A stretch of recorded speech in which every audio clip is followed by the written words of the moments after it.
fundamentally, business to business means we're dependent on each other. Okay, one of you has the cash and the other one has the expertise, but that's still a deal.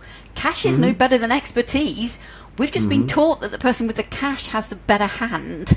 And I don't think that's true. And I always say, would you be happy to sign your own contracts as your own supplier? And if not, maybe you're starting too far away from where you're going to end up.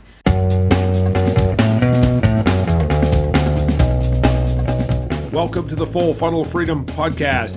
If you are listening to this, you are likely leading a team responsible for generating revenue. Purpose of Full Funnel Freedom is to support people like yourself and keep your funnels consistently, reliably full.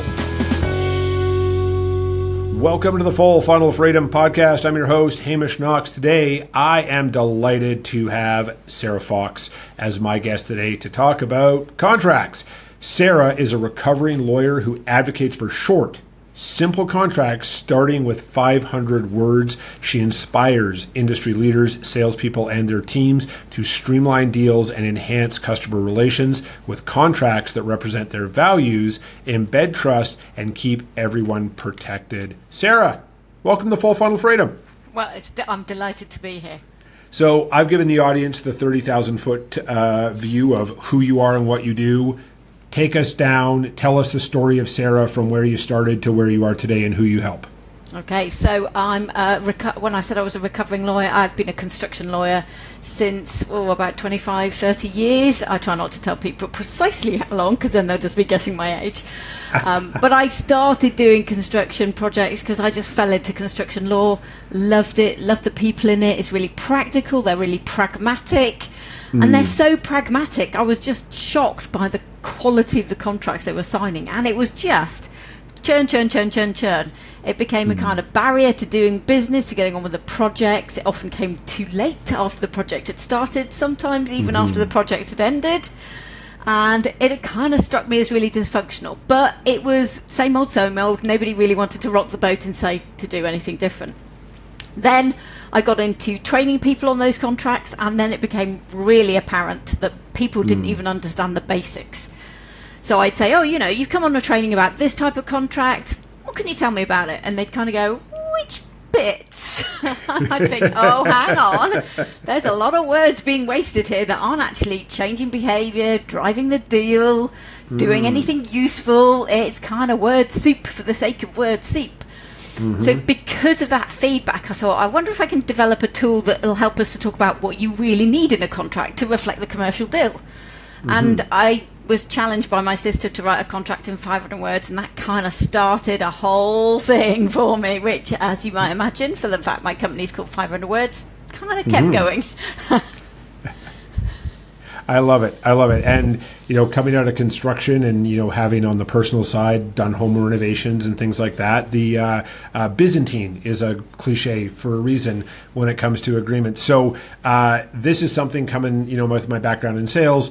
We don't want to think about the agreement, right? We want to do the handshake deal, which doesn't exist anymore. And we just want to move on, to the next one, support the client, et cetera, et cetera. So as sales leaders, and our audience is sales leaders listening around the world, as a sales leader, where do we want to start thinking about the agreements that our sellers are going to be putting in front of their buyers? What's like the real key thing that you impart to your clients when you're working with them? Well, one of the things I say is you need to get in there early, because if you do all the commercial bits of the deal and they go, I'm just going to hand you over to my legal to tie off the loose ends, everyone knows their face loses all colour, they get sweaty palms, they think who they can palm it off on, everyone's, that lovely relationship that you'd built is kind of getting eroded very quickly. And what you thought was a deal which was so close to the end of the line could get knocked back. And before you know it, that deal just doesn't happen. Not because of you being a great salesperson, the deal isn't right or anything, just because the process gets really sticky. So I would say deal with it early.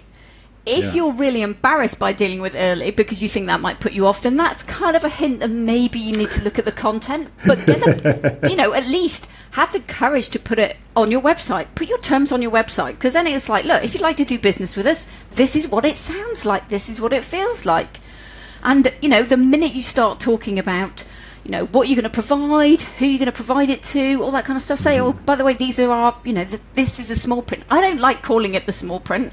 I don't like using phrases like terms and conditions and all that kind of stuff, because I think it has really negative connotations. I think it really damages the emotional connection that you've got. And I think business is about relationships.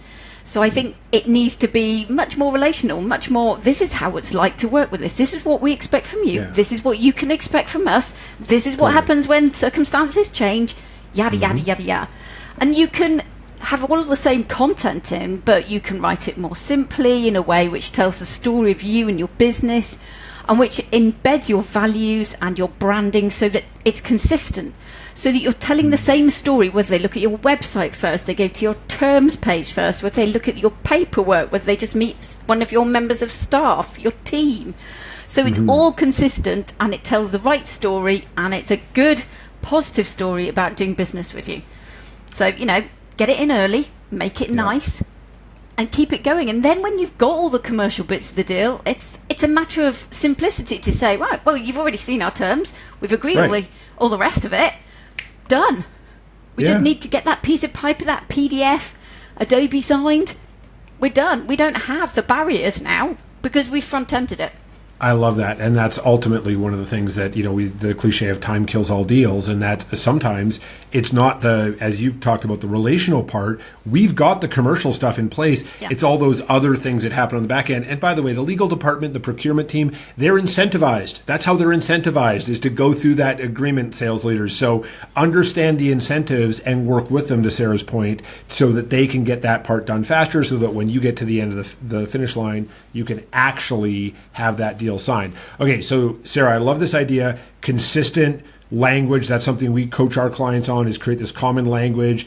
Everyone's singing the same song, et cetera, et cetera. So the thing he's mentioned in your answer was, if you're uncomfortable with that, maybe that's a sign that something needs to be changed on your agreement side. So give us some insight into some of the things that you have seen in your work, and you don't have to name names, and maybe you're not allowed to, related to an agreement that was overwhelming initially, that got worked down to something that was much more practical and usable for both the buyer and the seller.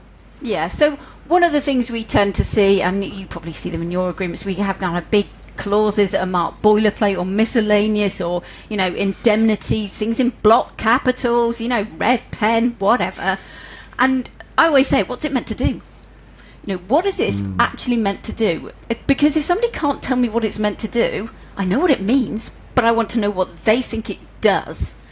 If they can't tell me, then often I say, well, do we really need it? Okay, yeah, a lawyer will probably tell you that 1 in a million times this will save you bacon. But let's deal with the fact that 1 in a million doesn't happen very often. Yeah. So a lot of the time we look at process. We say, look, we've got this really long, quite complicated process. What do you really need in order to get paid? Who do they need to send it to? What format do you want it in? Let's make it really practical. And so instead of kind of getting too much detail, we kind of just say, look, okay, if things change, rather than having a long list of reasons why we might be able to increase our prices, yada, yada, yada, why don't we say, look, if things change, we'll sit down like the grown-up adults we are, and we'll come to a new deal. And everyone goes, well, can we do that? It's like, well, you're grown-up adults, aren't you? So I think you probably could. And we know that what happened during the pandemic was that everyone was searching in their contracts for the clauses that would help them deal with this massively unexpected event. And nobody could find them. And when they found them, they were written in language that nobody understood. And they were kind of digging through dictionaries and law books, and that's not a great place to be. We were already dealing with all the emotional impact of a pandemic. We didn't need to deal with, French language or whatever else at the same time. This is not going to help anyone. So I think, I try and talk about balance in contracts because, fundamentally, business to business means we're dependent on each other. Okay, one of you has the cash and the other one has the expertise, but that's still a deal. Cash is no better than expertise. We've just been taught that the person with the cash has the better hand. And I don't think that's true. And I always say, would you be happy to sign your own contracts as your own supplier? And if not, maybe you're starting too far away from where you're going to end up. And if you always negotiate a clause to a fairer position, why don't we just start from the fair position and avoid all those negotiations? So some of it is about really asking really good questions from the company. And one of the really good examples, I was dealing with a company, it was a cleaning company, and they got a lot of work during the pandemic. But one of their values as a business is to pay what's known in the UK as the real living wage. So it's kind of a minimum wage standard. And they said, well, you know, how are you going to reflect that in your contract? And they were kind of like, well, do we have to? I said, look, the real living wage is going to go up every year, so your prices are going to have to go up. Why don't we just be really open and say, every single year, we will increase our prices because we want to pay our staff the real living wage. Rather than being apologetic and going, we have a right to, or we reserve the right to, or we may, you know, they were just, there's too much hiding. And they got really positive responses who said, yeah, okay, now we understand why you're going to increase your prices. Yeah, that we're good with that. So instead of it being, you know, a little bit icky and a bit underhand, it was just open and transparent, and it made sense.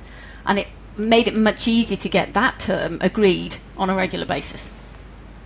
Well, what I'm hearing is you're bringing humanity back into something that has become a little bit inhumane, and adding in these boilerplate clauses and these all cap texts and these, you know, you need several law degrees to understand exactly what's going on to cover that 1 in a million possibility. And I was just listening to a podcast where they talked about customer service. Now the humanity has been drained out of customer service because the system's been set up that if everything works perfectly, it'll happen. And of course, you and I both know that it never works perfectly, right? So what I'm hearing is from your side, it's that yes, 1 in a million could happen, and let's focus on the other 999,999 times when that one thing isn't going to happen. Yeah. So in your work with your clients, and you're bringing these ideas to them about, hey, maybe let's simplify. Hey, would you be willing to sign your own agreement? And maybe if not, let's understand that. Let's understand why. What's this tricky point for an organization? Because this is a mindset shift that you're talking about. So what's the tricky point from an organization where you're going to the executive team and the sales leader and saying, hey, maybe we need to revise this? Where do you get stuck initially? You get stuck because most people think contracts are about legal, and they're not. They're just about doing deals. And as you said, very, very small number of contracts globally go anywhere near a lawyer once they've started. So less than, I think it's 0.02% World Commerce and Contracting data shows that many only go to be reviewed by a lawyer because something has happened. So that means the massive, massive majority are meant to manage the project. They don't. They've been over-engineered and over-lawyered, so they no longer reflect a project management tool. They reflect a legal enforcement tool. So just getting that mind shift and going, okay, instead of thinking about this contract as a legal enforcement tool, why don't we think about how we want to use it to drive business, to drive the relationship, to drive more business on the back of this, to show what's great about us. And that's a massive kind of shift away from it being procurement and legal to it's to sales and ops, so that we can actually get them to take ownership and go, actually, what would we like the contract to say? What's important for us for this relationship, so that actually it reflects, you know, consistency of voice across the business.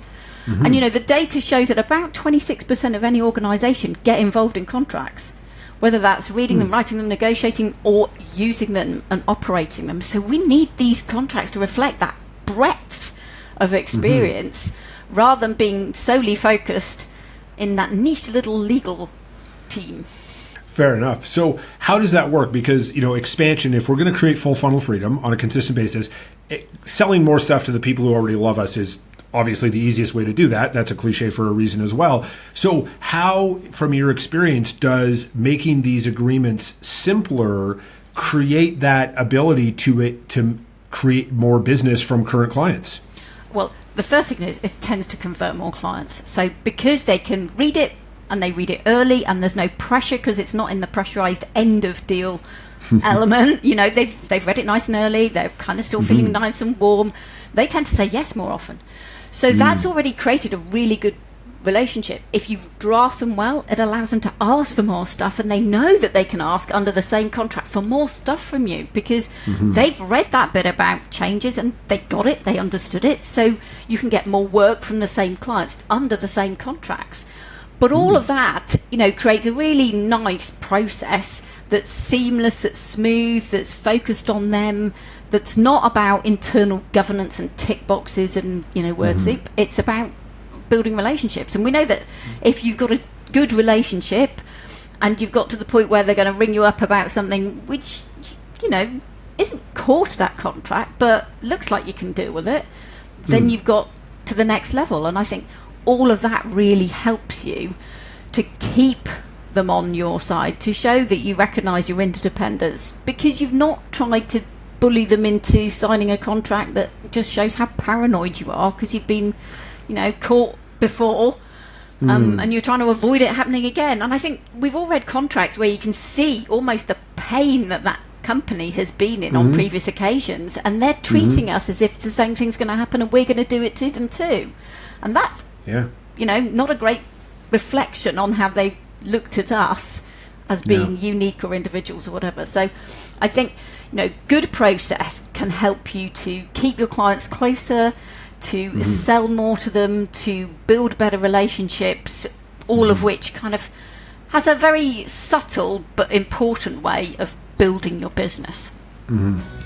We want to hear your burning questions about sales and sales management. Whether you're curious about strategies, challenges, or career advice, send us your questions. We'll be addressing them in one of our upcoming episodes, providing ideas and insights to help you excel in your sales career. You can submit your questions in the link in the show notes. So don't hesitate, shoot your questions our way and help shape a future discussion. Thanks for listening to Full Funnel Freedom. I like that, and I'm thinking even in some of my agreements it says this is not a reflection on you. This is past bad experiences or something like that. And it's and I still love that client, and I still want to work with them. And I also like to get paid, and in some cases I haven't been paid in the past, and that's what prompted putting in this certain process. So, Sarah, I love that idea that again, we start early. This can create more rapport, more trust with a buyer because it's a simple language agreement. And you touched on this a little bit. Let's get real specific for the sales leaders who are listening right now. What do we want to make sure that we put in there? I've heard all the great things about we're all adults and, here's the broad strokes. If we want to get real specific, whether we're in SaaS, construction, professional services, what do we absolutely want to make sure that we have in there so we are protecting ourselves while still and creating the rapport that you just talked about with the simplified agreement? Okay, so there's a number of different things you can put them in, but let's put them into broad categories so it'll apply to more people. So who's doing it, what they're doing, scope is really important, and we're normally good at writing that, but also saying what isn't included is a really good way to manage expectations. So we don't get them, the buyer, thinking that we're providing one thing and us thinking we're providing another, because that creates issues. Really good, clear payment processes, because payment is a major cause of friction. Really clear but simple change processes, because change happens, we know that. 2020 taught us that. But also, what happens, how are you going to deal with it if things do go in ways which you might not expect? I'm not going to say necessarily wrong, but things may come across, volcanic eruptions, wars, supply chain increases. How are you going to deal with that? And then, just finishing off with some, and if we muck up, this is how we're going to resolve it, and we might even pay you. We might even compensate you for this sort of thing. And so that you've got a kind of a life cycle that reflects how flexible we need to be, how quick. We look at the client priorities. One of the things I try and get people to put on is, what is the client priority on this project? Is it time, cost or quality on this one? Because it's not until you've got that in that you know how they will make decisions when things change. But I think the other thing is, if you've got the objectives for the clients, what are they trying to achieve? Then you can get to the end and go, in our contract that we wrote 6 months ago or 9 months ago, whatever, you said you wanted us to achieve this. Did we do it? Because if we did, can we get a testimonial to that effect? You know, can we put on our client satisfaction, so whatever you do to get your feedback? Because if you've written down precisely what they were wanting from you, you can go back and then say, did we do it? You get better feedback, because even if it's a not quite, it could be that you wrote down the wrong objective, or that priorities change or whatever, but it's still a nice way to kind of do full circle and come back and make sure that you kept people happy. Yes. Oh, absolutely brilliant. And also that keeps that trust going, building, and it also supports us and our buyer. So obviously we've already touched on the don't put giant all caps paragraphs and red lines and all that kind of other stuff. But let's pretend that someone who's listening to this takes all that out. They're like, okay, Sarah, that makes a ton of sense to me. I've taken all that out. What are some of the things that you have seen in more simplified agreements that still maybe damage rapport or create more friction for a buyer actually signing off that the listeners might want to avoid as well?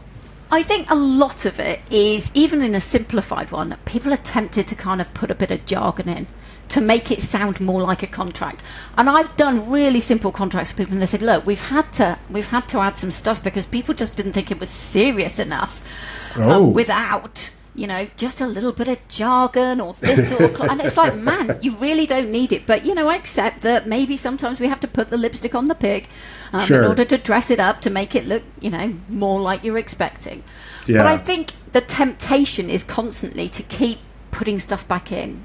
You've got a nice simple agreement, you go, oh, but we don't seem to have anything on an indemnity, and we had one of those, and we don't seem to have anything on this, and my boss says we have to have this because he once watched a law program, so he knows the law. You know, it's that temptation to take a slightly amateur approach to what needs to go in, and just, you know, slowly but slowly inch a simple document back to a complicated, less useful one.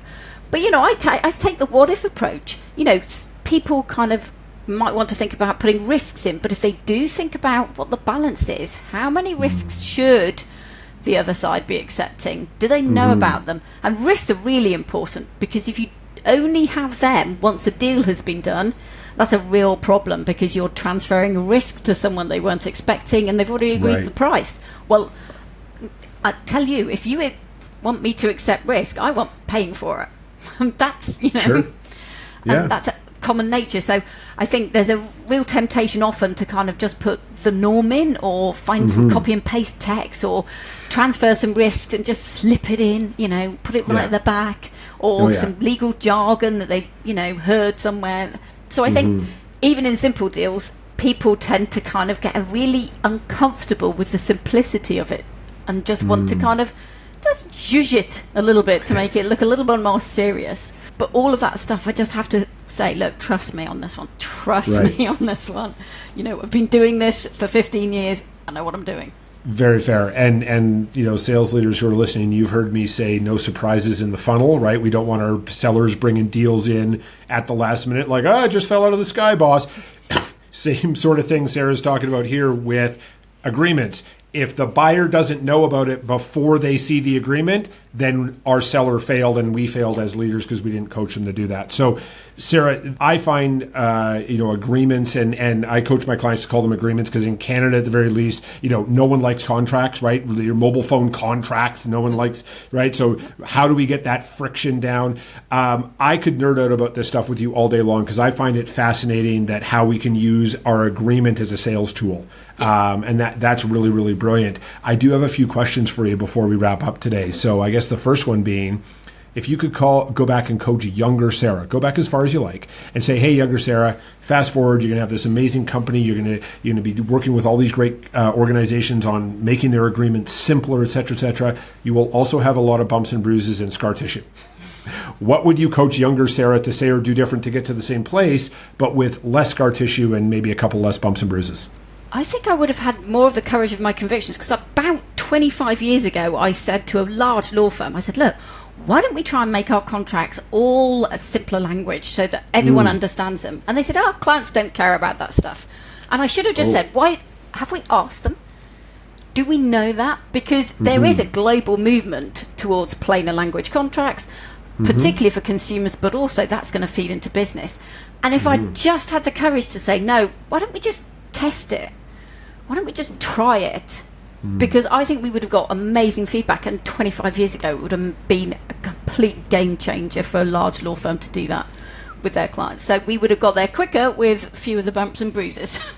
I love it. Thank you for sharing that with us. Now, curious, what have you read, watched, listened to, whether it was recently or in the past, that you would encourage the sales leaders listening to check out to further their own personal and professional development? Oh, so I got really interested in the 7 Habits of Highly Effective People. And, I know it's not new, but I found there were so many parallels. But the one book that I read that really changed my view about contracting was The Speed of Trust by Stephen Covey.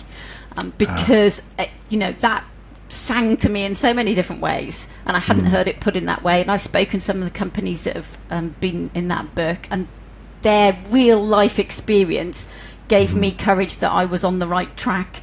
And it wasn't just a good idea whose day would never come, but it was a good idea whose day had already come and was being applied, and I could feed more into that. So I found that a really fascinating book. Love it. Thank you very much for sharing that with us. And we'll certainly put that link in the show notes. So you've shared some incredible ideas, insights with us already on how to make our contracts simpler, how to use them as a sales tool, and lots of great ways of humanizing what has become an inhuman process. What do you have for a closing bit of wisdom, a final thought, or something to plug? The floor is yours.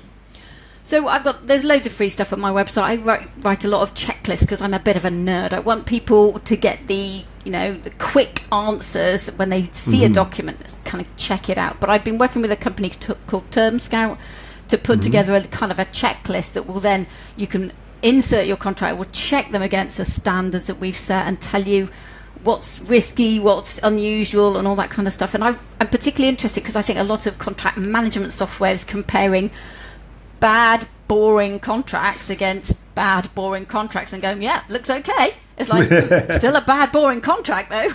Whereas this takes much more of a high-level approach and says you need parties, you need risks, you need time, you need quality. Does it have a clause that deals with that? If so, we're probably good to go. So I'm quite interested in how AI and AI contract reviews is going to change and whether or not it will actually lead to better contracts. I hope it will. I'm kind of afraid it's just going to be more of the same old, same old. Fair enough. Well, fingers crossed. And Sarah, I've had a blast chatting with you before and today on the podcast, and I certainly look forward to carrying our conversations on offline. Thank you for being a guest on Full Funnel Freedom. It's been a privilege. Thanks for listening to today's episode of the Full Funnel Freedom podcast. You can continue to support us by leaving us a review and a rating, sharing this episode with a couple of sales leaders in your network who you care about. I'd love to connect with you. I'm easy to find, Hamish Knox on LinkedIn. Also, if you'd like a free 15-minute call with me, go to www.hamish.sandler.com/how-to-sandler. Until we connect on the next episode, go create full funnel freedom.